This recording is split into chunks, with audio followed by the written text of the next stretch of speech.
Hello, আসসালামু আলাইকুম guys. আজকে আমি দেখাবো চিংড়ি মাছ ভুনা। প্রথমে আমি একটা কড়াই নেব, কড়াইয়ের মধ্যে তেল দিয়ে দেব। তারপর চিংড়ি মাছগুলো আমি লবণ এবং হলুদ দিয়ে মাখিয়ে এগুলো হালকা ভেজে নেব।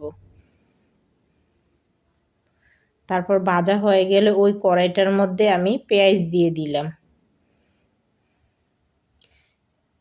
পেঁয়াজটা একটু হালকা ব্রাউন কালার হয়ে আসলে আমি এটার মধ্যে পানি দিয়ে দেব।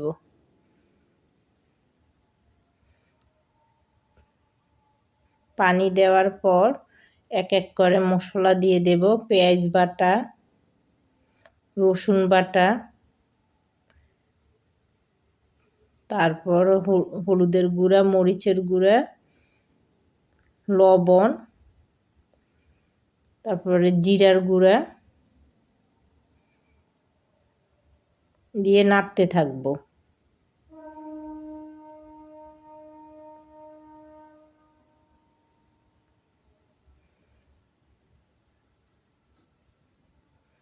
তারপর এটার মধ্যে আমি টমেটো দিয়ে দেব। টমেটোটা আগে এই কারণে দিয়ে দিব, আগে দিলে টমেটোটা সুন্দরভাবে গলে যাবে এবং মাছটা খাওয়ার সময় অনেক সুস্বাদু হবে।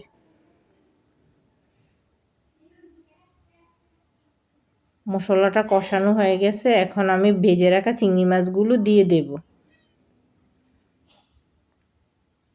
তারপর একটু নাড়াচাড়া করে নিচ্ছি, উপর নিচ করে নাড়াচাড়া করে দিব। তারপর পানি দিয়ে দিলাম। এই দেখুন চিংড়ি মাছ রান্না। তারপরে কাঁচামরিচ দিয়ে দিচ্ছি।